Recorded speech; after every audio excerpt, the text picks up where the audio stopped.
apprends à calmer ton esprit. Tu veux avoir la paix, mais ton esprit ne te laisse aucun répit. Il tourne en boucle, il analyse, il imagine, il anticipe. Il crée des drames à partir de presque rien.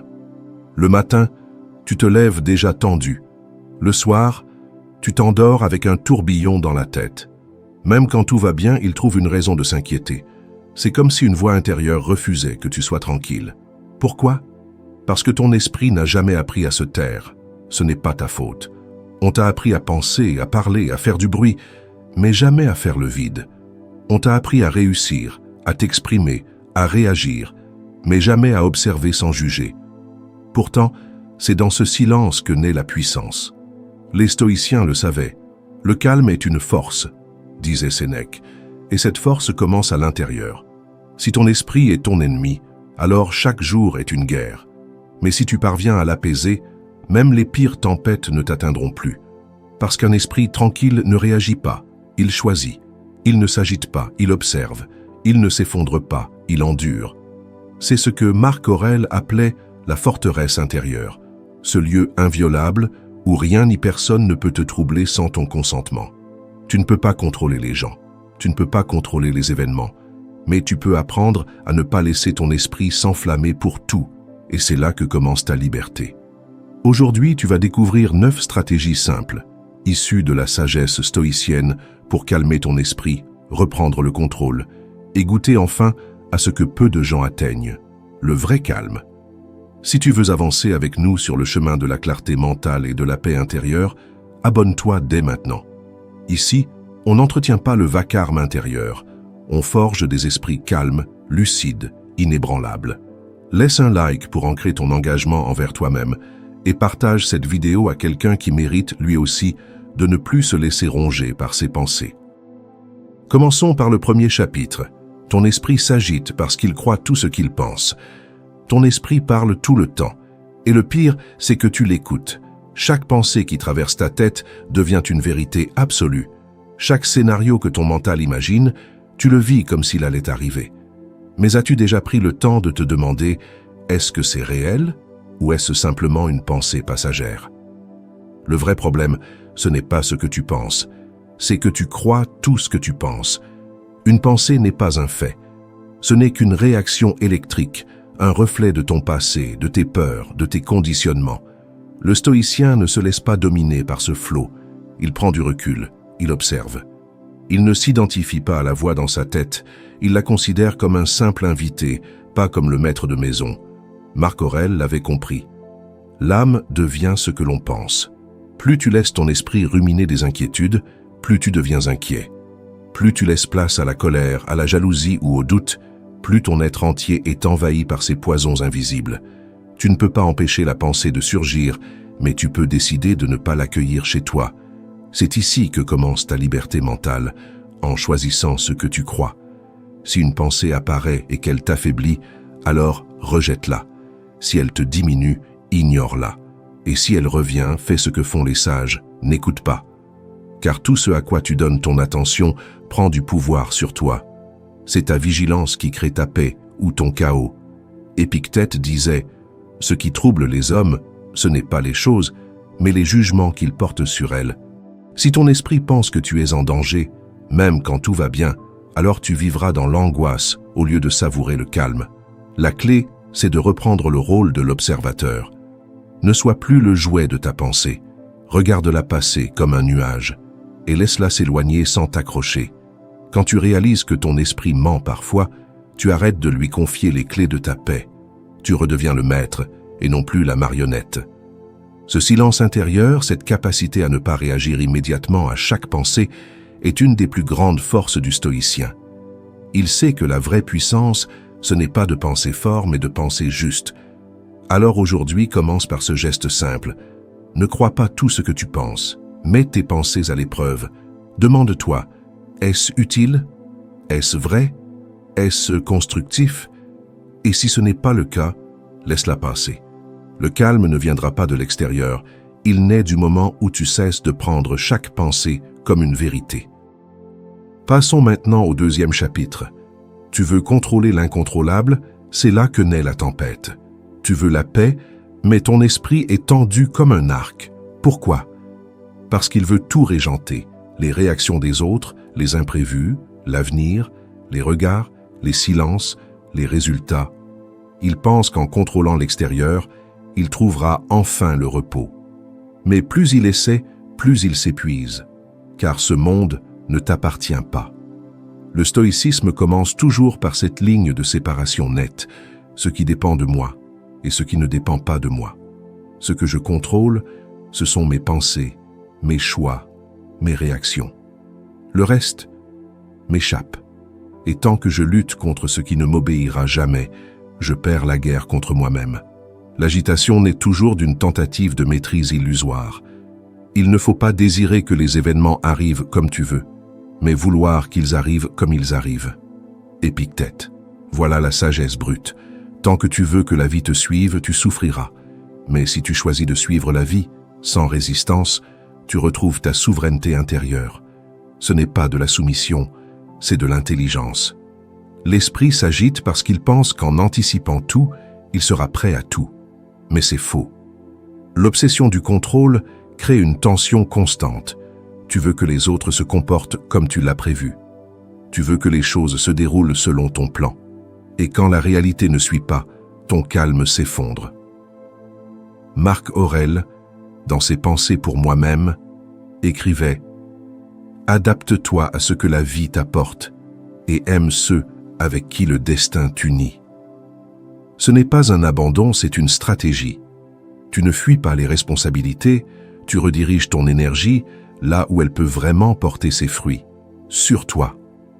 Imagine ton esprit comme un capitaine sur un bateau. Tu ne peux pas changer le vent, mais tu peux ajuster les voiles. Tu ne peux pas empêcher la tempête, mais tu peux décider de ta posture face à elle. Plus tu renforces cette posture intérieure, moins tu as besoin que le monde soit parfait pour te sentir en paix. Tu veux avancer? Apprends à lâcher le gouvernail des choses que tu ne peux pas diriger. Arrête de vouloir convaincre tout le monde, d'avoir raison à chaque fois, de contrôler chaque détail.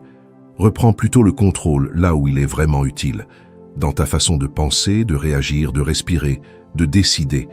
Quand tu comprendras que ton esprit n'a pas besoin de posséder pour être en paix, tu franchiras une étape invisible, mais essentielle. Celle où tu échanges l'illusion de la toute-puissance contre la vraie puissance, celle d'être maître de toi, même quand tout échappe. Abordons maintenant le 3e chapitre. Ton agitation vient du jugement, pas des événements. Tu crois que c'est la vie qui t'agite, que ce sont les circonstances, les imprévus, les gens, les mauvaises nouvelles. Mais non, ce n'est pas ce qui arrive qui trouble ton esprit, c'est l'idée que tu t'en fais. Ce n'est jamais l'événement en soi, mais le jugement que tu portes sur lui.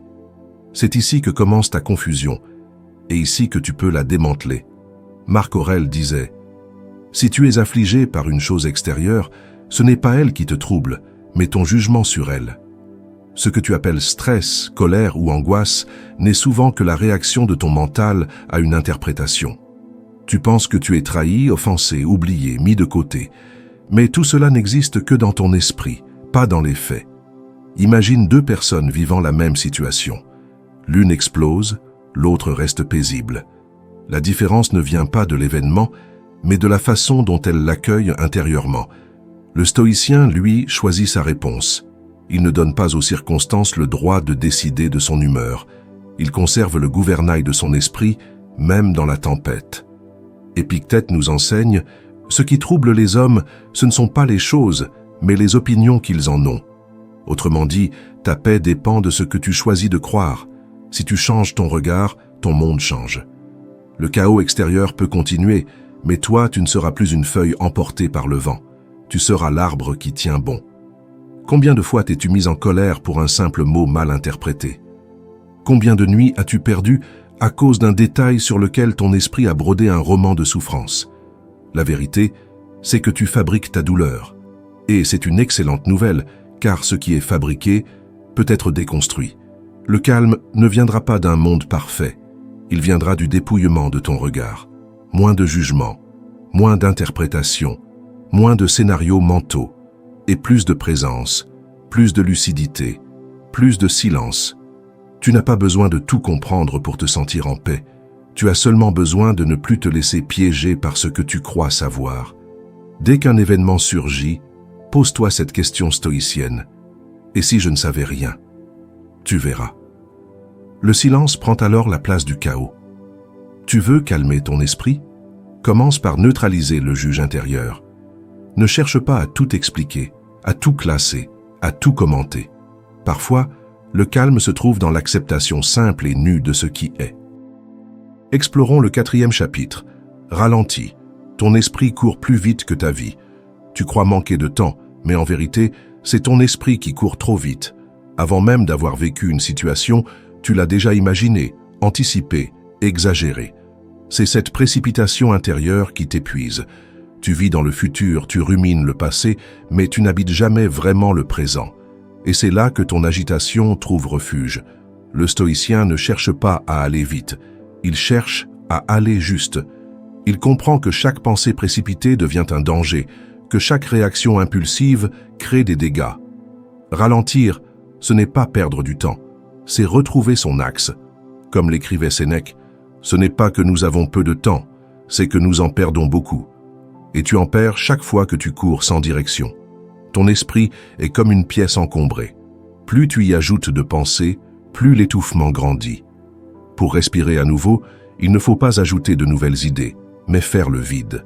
Cela demande une décision volontaire, dire non à la vitesse mentale, à l'urgence fabriquée, à l'illusion que tout doit aller vite pour avoir de la valeur. Ce matin, tu t'es levé avec déjà 1000 pensées.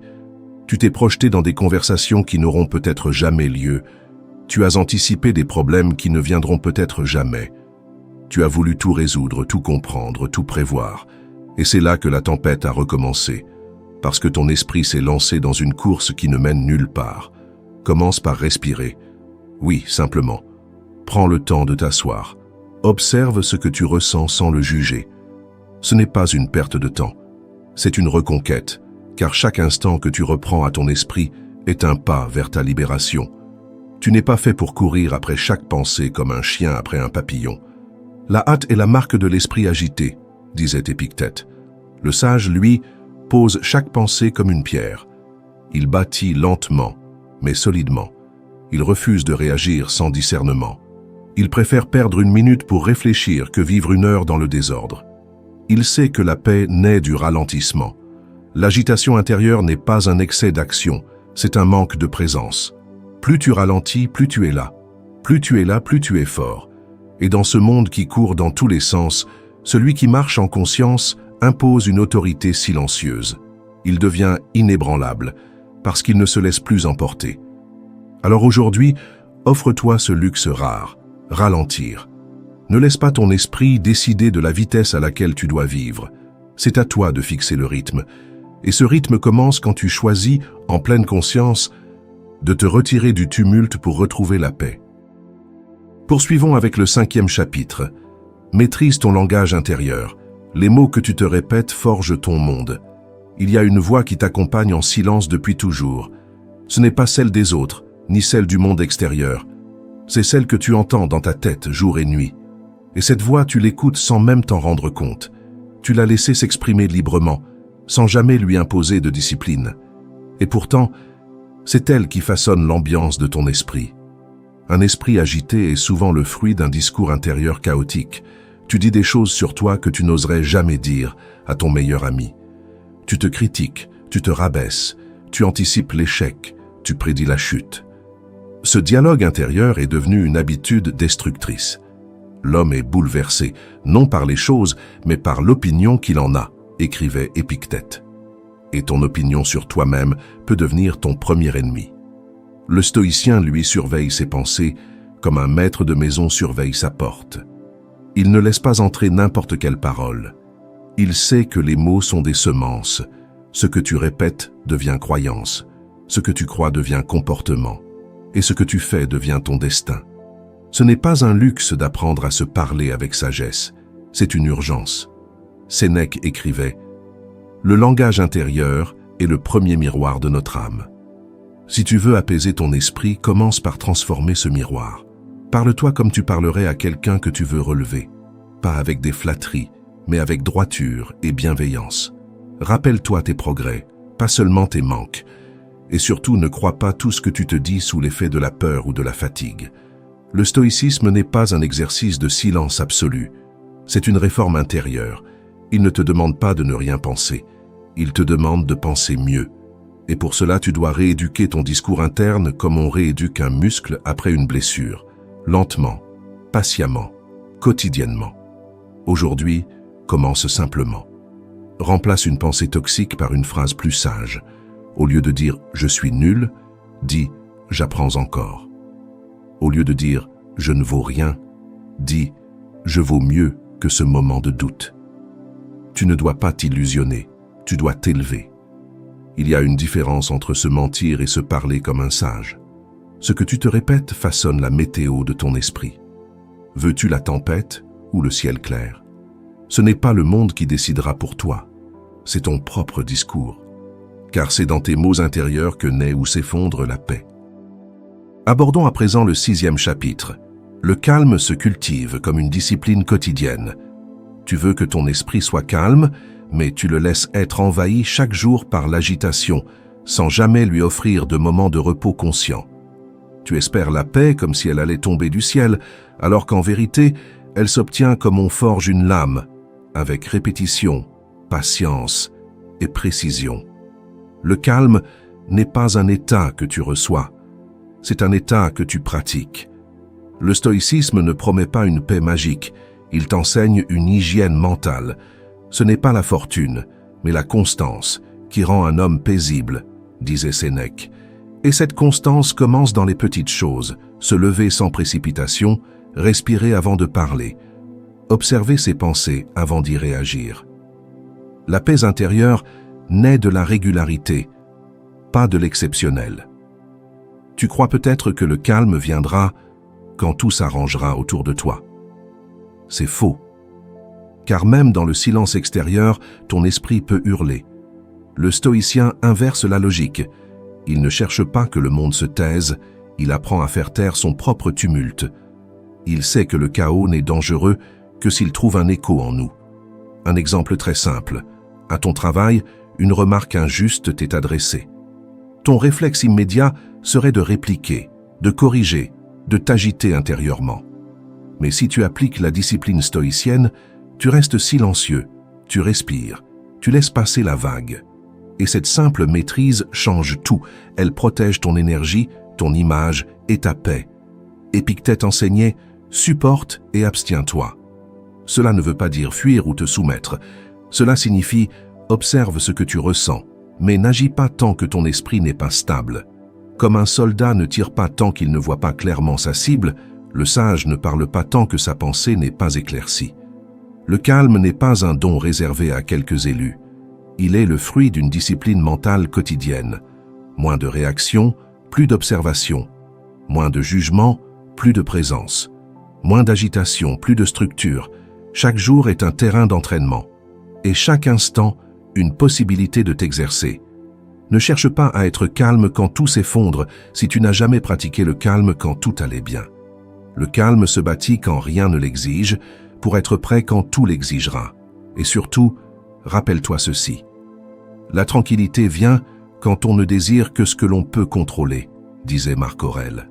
Le jour où tu feras de cette phrase ta règle de vie, tu cesseras d'être victime du tumulte intérieur. Tu deviendras celui qui traverse les tempêtes sans jamais y perdre son ciel. Continuons avec le 7e chapitre. Le calme n'est pas l'absence de chaos, c'est ton autorité au milieu du chaos. Tu attends que les choses se calment pour enfin retrouver ton calme? C'est que tu confies encore ton équilibre à ce que tu ne maîtrises pas. Mais la paix stoïcienne n'est pas une récompense extérieure, c'est une autorité intérieure. Ce n'est pas le monde qui doit changer pour que tu sois apaisé. C'est toi qui dois devenir plus solide que le monde. Marc Aurèle écrivait « Que la tempête fasse rage à l'extérieur, ton esprit doit rester comme une citadelle imprenable. » Ce n'est pas une image poétique, c'est une stratégie. Car si tu n'apprends pas à être calme pendant la tempête, tu ne le seras jamais vraiment. Tu ne peux pas attendre que les circonstances t'accordent ce que tu dois créer toi-même. Dans les moments de tension, de conflit, d'injustice ou de bruit, c'est là que ton entraînement se révèle. Quand tout semble s'agiter autour de toi, tu peux choisir de rester ancré. C'est dans ces instants précis que le stoïcien exerce sa souveraineté. Il ne nie pas le tumulte, il l'observe. Et parce qu'il l'observe, il ne s'y noie pas. Imagine, tu es dans une réunion où tout le monde s'interrompt, s'énerve, s'agite. Les mots fusent, les égos explosent. Toi, tu restes là, silencieux, présent. Tu regardes, tu écoutes, tu respires. Ton calme devient un contraste, une force. On ne sait pas ce que tu penses, mais on ressent que tu es maître de toi. Et cette maîtrise inspire plus de respect que toutes les paroles criées. Le calme intérieur est un pouvoir silencieux. Il ne se montre pas, il s'impose, il ne cherche pas à convaincre, il rayonne, et ceux qui y parviennent deviennent immuables, car le monde perd son pouvoir sur celui qui ne réagit plus à ses convulsions. Épictète disait « Ce n'est pas ce qui t'arrive, mais comment tu y réagis qui compte. » Si tu choisis la hauteur plutôt que la réaction, l'alignement plutôt que l'émotion, tu reprends le pouvoir. Et ce pouvoir-là, personne ne peut te l'arracher, parce qu'il est né de toi. Ne crois pas que ce calme est un luxe réservé aux sages retirés du monde. C'est un état que tu peux atteindre là, maintenant, au cœur même de ta vie agitée. C'est un travail, un exercice, une décision constante de ne pas te laisser happer. Si le monde autour de toi crie, mais que ton esprit reste clair, alors tu as gagné. Tu n'es plus un acteur manipulé par la scène. Tu es le spectateur conscient, lucide, maître de ses pensées. Et c'est là que naît la vraie puissance. Approchons du 8e chapitre. Fais taire ta bouche quand ton esprit est agité. L'agitation intérieure cherche toujours une sortie. Et souvent, cette sortie, c'est la parole. Tu parles parce que tu veux te soulager. Tu expliques, tu te plains, tu cries, tu réagis. Mais à chaque mot lancé dans la tempête, tu ajoutes du vent au chaos. Le vrai calme commence quand tu apprends à te taire, même quand tu brûles à l'intérieur. Sénèque disait « Un mot imprudent peut allumer un incendie que 1000 silences n'éteindront jamais. » Lorsque ton esprit est troublé, chaque phrase devient un risque, car tu ne parles plus avec lucidité, mais avec tension. Et la tension ne construit rien de durable, elle détruit dans l'instant. Le stoïcien sait que le silence est une maîtrise, non pas un mutisme vide, mais un choix conscient de ne pas donner forme à la confusion intérieure. Tant que ton esprit n'est pas apaisé, ta bouche devrait rester fermée. Le calme ne passe pas par ce que tu dis, mais par ce que tu choisis de ne pas dire. Regarde une situation simple.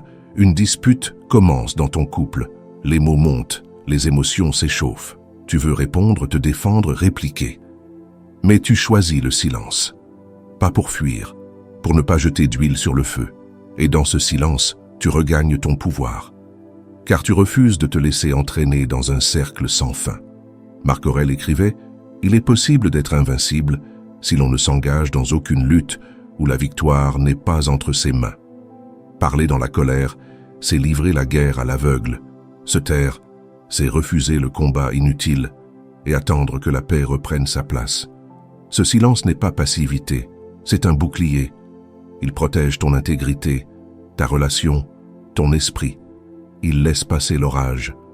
Il t'offre le temps nécessaire pour discerner ce qui vaut d'être dit et ce qui doit être abandonné à l'oubli. Le silence est aussi un message. Il dit « Je ne suis pas ton écho, je suis mon propre centre. » Et ceux qui t'observent comprendront, un jour ou l'autre, que ce calme est une force qu'ils n'ont pas encore atteinte. Ne sous-estime jamais le pouvoir de ce que tu choisis de ne pas dire. Dans un monde qui réagit à tout, celui qui garde le silence devient rare. Et ce qui est rare inspire le respect. C'est dans ce respect silencieux que naît l'autorité intérieure. Poursuivons avec le 9e chapitre. Le calme véritable, c'est d'être en paix même avec ce que tu ne comprends pas.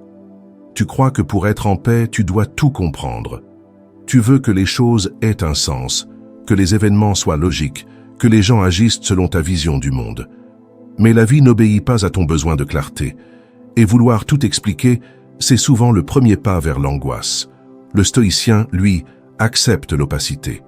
Il sait que certaines choses échappent à sa compréhension et que cette ignorance n'est pas une faiblesse, mais une frontière naturelle. Sénèque disait « Il est parfois plus sage de ne rien conclure que de se hâter vers une fausse certitude. » Tu n'as pas besoin de tout comprendre pour retrouver la paix. Tu as besoin d'accepter l'incertitude. Tu ne peux pas expliquer pourquoi cette personne t'a trahi. Tu ne comprends pas pourquoi la vie t'a frappé ici et maintenant. Tu cherches des causes, des fautes, des leçons. Mais parfois il n'y a rien de clair, juste le réel, brut, silencieux. Et dans ce réel, tu peux choisir la paix sans attendre l'explication. Marc Aurèle écrivait « Accepte tout ce qui t'arrive comme s'il avait été gravé dans les lois du destin. » Cela ne veut pas dire abandonner ta lucidité. Cela signifie renoncer à vouloir forcer les réponses. Accepter ce qui est. Respirer même quand tu ne comprends pas. Choisir de ne pas haïr ce qui ne s'explique pas. Imagine une pluie soudaine qui tombe alors que tu avais prévu un ciel clair. Tu peux t'énerver, protester, essayer de deviner pourquoi les nuages sont venus. Ou tu peux juste marcher, te mouiller, sourire et continuer. L'un te rend esclave du ciel, l'autre te rend libre, même dans l'imprévu. Le calme véritable ne dépend pas de ton intelligence. Il dépend de ta confiance. Confiance que tu sauras toujours faire face, même sans comprendre. Confiance que ce que tu ignores aujourd'hui n'est peut-être pas censé être su. Pas encore. Pas maintenant. Tu n'as pas besoin de tout comprendre. Tu as besoin d'une chose. Ne pas te perdre dans ce que tu ne saisis pas. Car ce qui trouble l'homme, ce n'est jamais l'inconnu, mais sa peur de l'inconnu. Apprends à vivre avec le mystère. C'est là que commence la sagesse. Et c'est là, précisément, que commence ta paix. Tu viens de traverser 9 chapitres, 9 portes vers le silence intérieur. Et peut-être pour la première fois depuis longtemps, tu sens ton esprit respirer. Tu comprends maintenant que le calme n'est pas une récompense qu'on reçoit de l'extérieur. C'est un choix, une construction, un état d'esprit qui s'entraîne chaque jour dans les petites choses comme dans les grandes tempêtes. Apprendre à calmer ton esprit, ce n'est pas fuir la réalité. C'est y entrer avec plus de solidité, plus de clarté, plus de présence. Là où les autres réagissent, tu peux apprendre à répondre. Là où les autres s'agitent, tu peux décider de rester droit, lucide, enraciné. Le stoïcisme n'est pas une philosophie froide. C'est une chaleur maîtrisée, une lucidité qui protège, une paix qu'on cultive, non pour fuir le monde, mais pour mieux le traverser, sans se perdre, sans se trahir. Et si tu ressens au fond de toi cette vibration nouvelle, cette clarté qui commence à poindre, alors ne la laisse pas s'éteindre, nourris-la, entretiens-la, et construis en silence un esprit que rien ne pourra plus briser. Si tu veux continuer d'avancer avec nous sur ce chemin exigeant mais libérateur, abonne-toi dès maintenant. Ici, on ne court pas après l'agitation. On apprend à maîtriser son monde intérieur. Laisse un like si tu choisis aujourd'hui la paix plutôt que le chaos et partage cette vidéo à quelqu'un dont l'esprit mérite lui aussi le repos. Parce qu'au fond, la paix ne s'attend pas. Elle se construit et tu viens de commencer.